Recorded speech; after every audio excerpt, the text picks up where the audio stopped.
SUANGAN, SUANGAN, SUANGAN, SUANGAN, Adik kuala lima SUANGAN, SUANGAN, SUANGAN,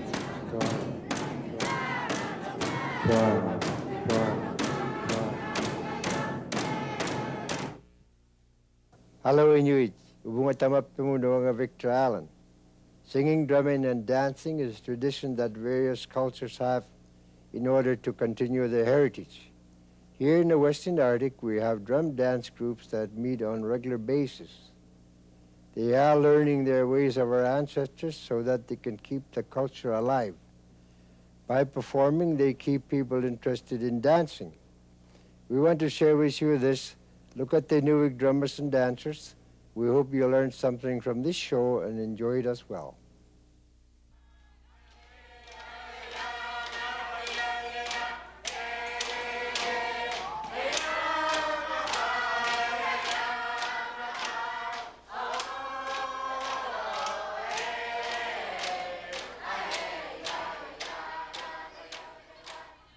Our Inuvialuit have been doing the traditional songs and dances since time immemorial. They have kept the culture alive in spite of hard times in the old days.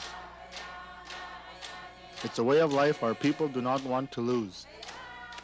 By repeated efforts, they are reviving the songs and dances that had become so popular among our ancestors.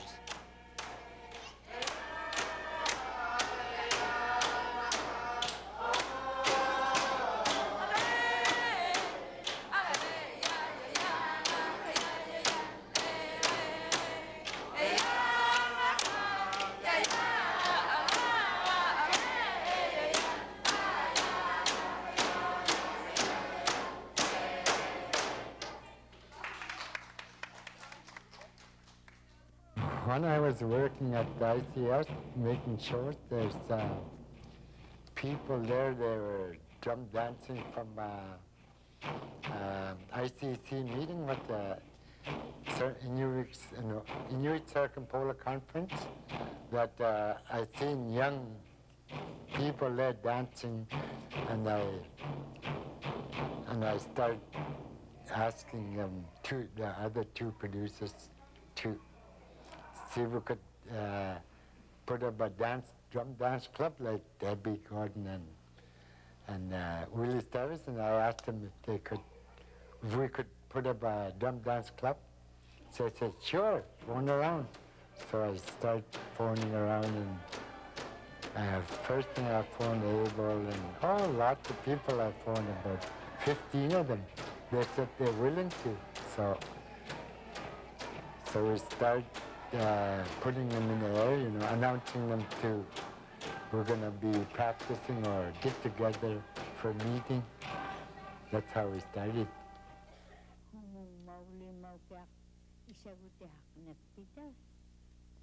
I don't quite remember when we started, but we started this fall. There was myself, Martha, and Jean Airy. When we first started teaching, I wasn't quite sure if I wanted to teach, and later on I felt better when they started learning.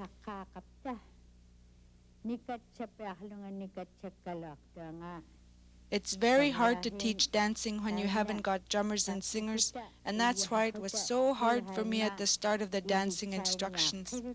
We've had to do our own drumming and singing, but now that they're learning very quickly and they start taking over, it makes it easier for us to teach the dancing and singing.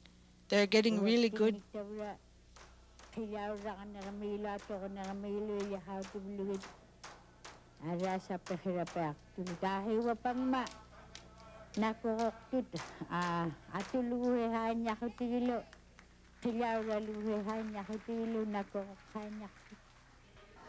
I thought it was a hopeless cause there for a while, especially with me. Like, they told me to get up and dance, and I got up and I said, well, what do I do with my arms? What do I do with my legs?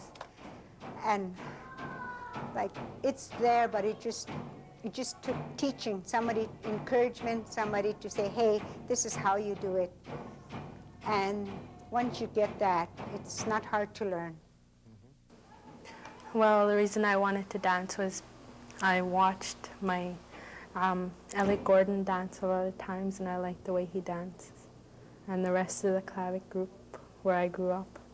So when I heard they were starting one here, I wanted to join in and start too. And it's a good way to learn how to talk some Eskimo, if they sing. All the regular drum dancers and they were all going away, so I decided to join the young group here, drum dancing. And we have a few elders here teaching us how to do the drums and dancing, singing. And I joined in December, and I'm still on here.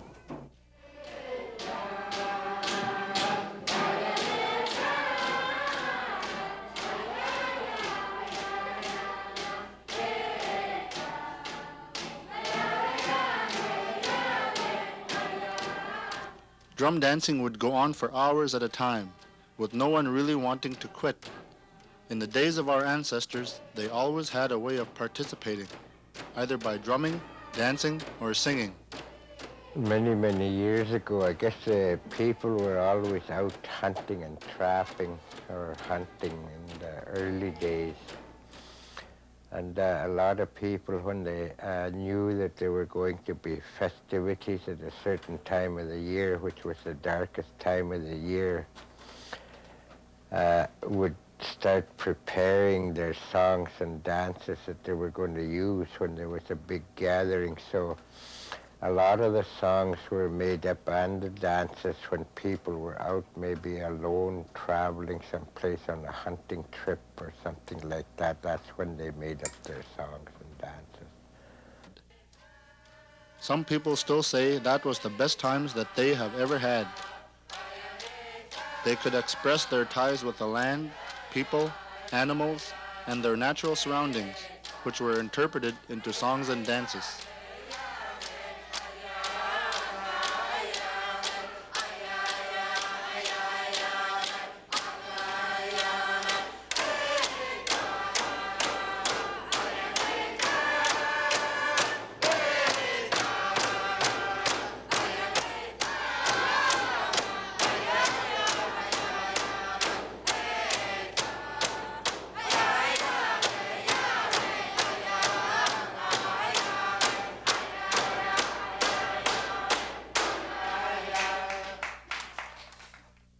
I think it's important, for our people to keep their culture, to teach our kids, and it's been passed on from generation to generation from our elders, and I think we should pass this on to our younger children.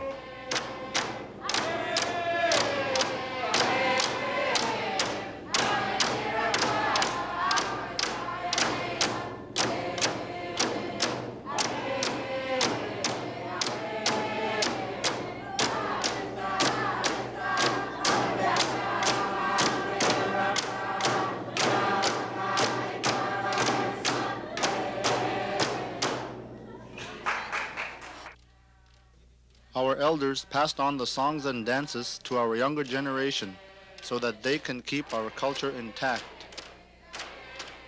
The generations before us were not shy to perform. They were proud. As the years passed, some of the younger people could not perform as their parents had previously. Years of not dancing or practicing had made the Inuvialuit almost forget the songs and dances that in the past had inspired them to perform.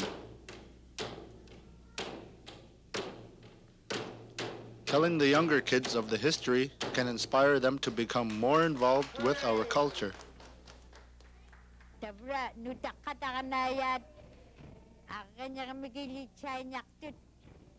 The little girls are picking up very quickly, and they're getting better and better when they perform for people. They're fast at it. Some of them don't really want to learn the real dancing. They're a little shy, and all they want to do is straight motion style instead of free dance. I think it's very important. It's important to our culture, our whole being.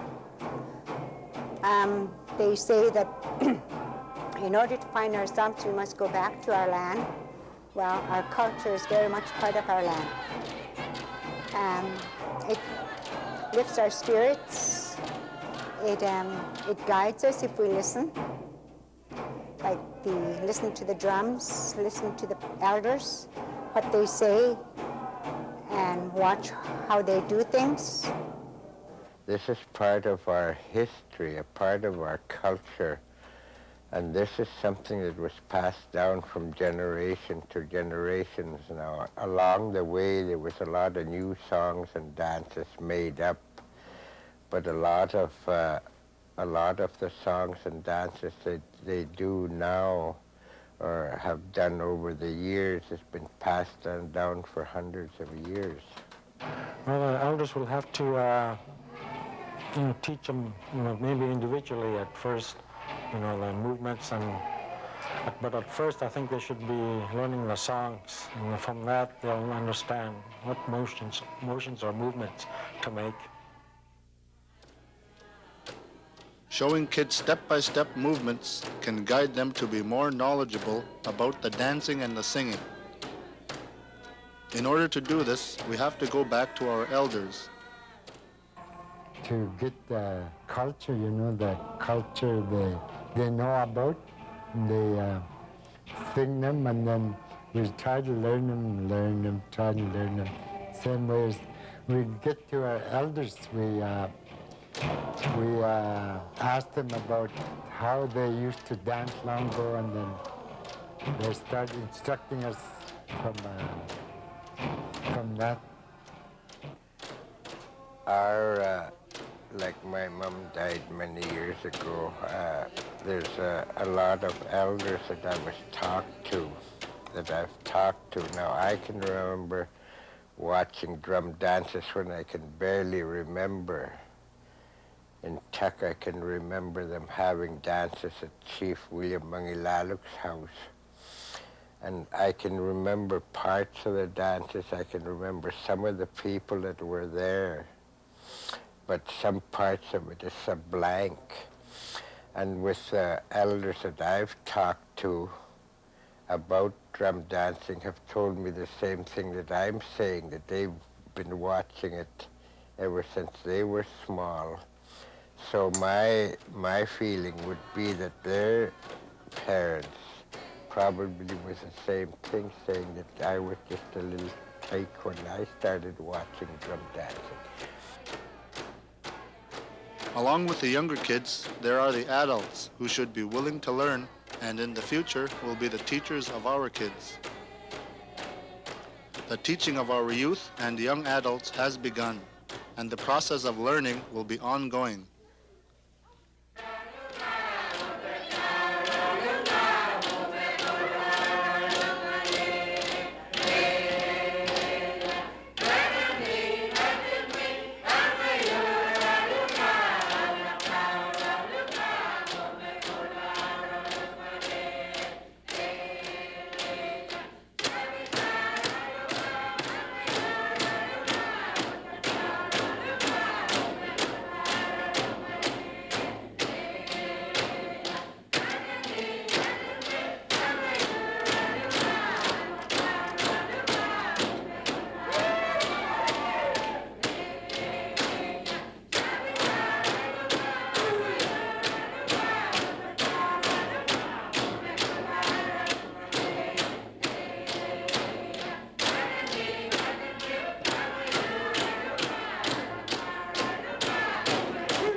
When the Inuvik drum dance group began, it wasn't as easy as they thought. Materials were hard to come by. Oh, when we first started, we had all kinds of boxes and garbage cans and dustpans and everything, even boxes with paper boxes for drum and all kinds of anything we could get our hands on. We had garbage cans and all that for drums. We had rulers and garbage cans and cardboards. And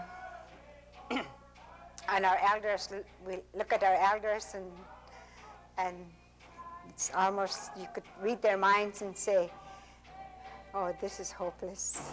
You know, my God, you know, what am I doing here? You know, how are we ever going to teach these people? You know, it just seems like hopeless, but we've come a long way and we're very, very proud. And a lot of credit goes to our elders.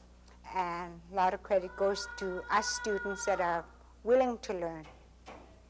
You have to be willing to learn from your heart and from your body. You just can't come up and take, you know, lessons of any kind without really, really wanting to.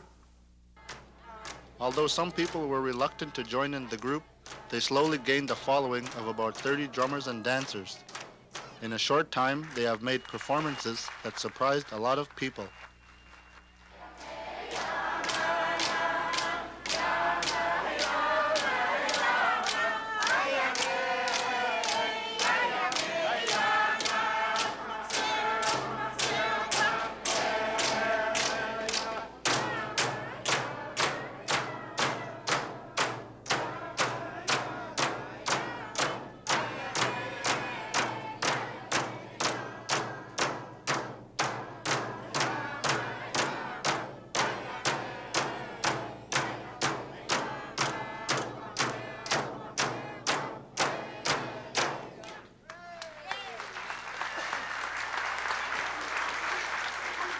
Well, there were a lot of people that were surprised when we first performed. You know, there was a few tears in people's eyes, and you know, they were really glad to see us performing and trying to learn.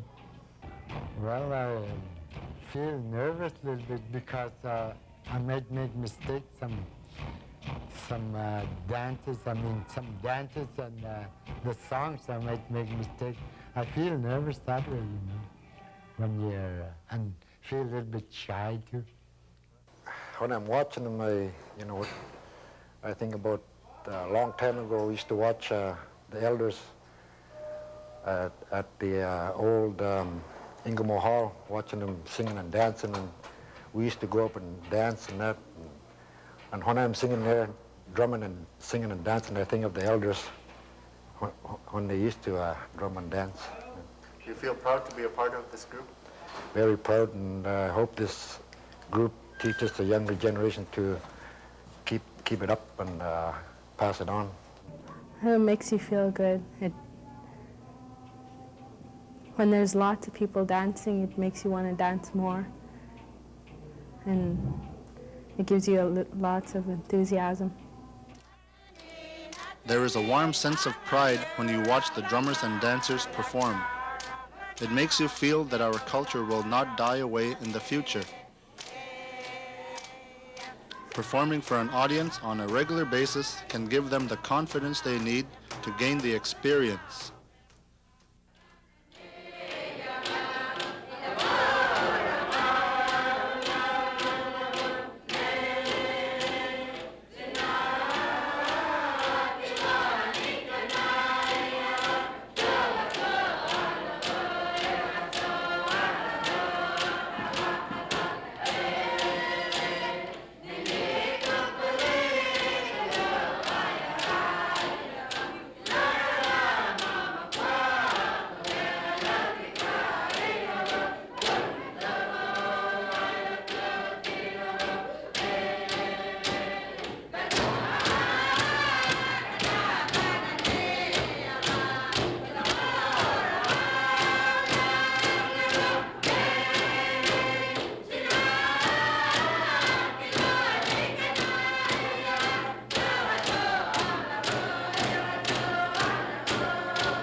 You get to meet a lot of people, and it's fun, and you learn it from your elders, and it's just my tradition, and it's an Inuvialuit tradition, and my grandmother teaches it to me, and my aunties and my uncles and all my friends go in it, so I went in it too.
It's fun, like you could do the moves and it's like the culture and the beating of the drum.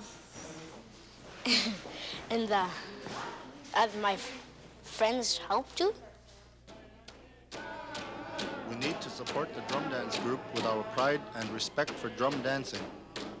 They will be the teachers of tomorrow, and it will continue to grow because of the importance we place on our culture. I'm really proud of the group that is starting up. I've been involved with them, with drumming and dancing since the early 1960s. And I take great pride in being able to help in any way I can. And I think, as I mentioned, it's part of our history, it's part of our culture. So therefore, I think it's really important to keep it alive. You don't see anybody. Well, I don't see anybody when I'm dancing in front of public. I'm busy listening to the music and listening to what my body is telling me to do. And you don't really hear the applause or people saying, oh, that's great, or any conversation like that. All you can hear is the people that's singing and the drums.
The dance groups encourage people to dance whenever they are performing. They also have practices 2 times a week to keep up the process of learning.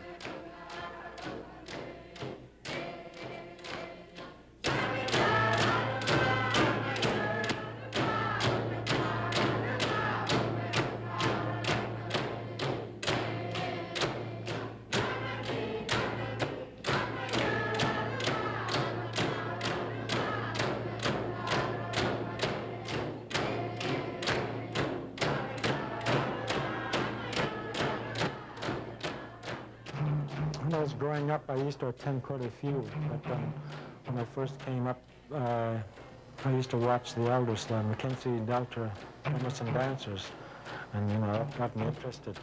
Yeah. So I think it's a good thing that we carried on, learn all the songs. Did you enjoy it as a youngster? Oh yes, I did, yeah.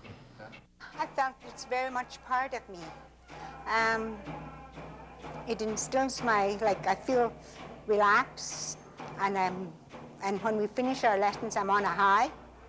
I feel happy, and my problems are not great. They seem to just wash away.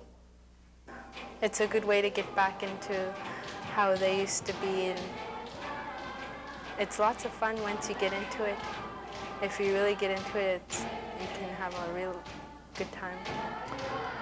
Well, I just hope that we had more elders to come and teach us, and especially the men. We're going to try and get some people from Czech and also from a clavic to help us with the drumming and also with the dance movements. And that's all I would like to see, more teachers.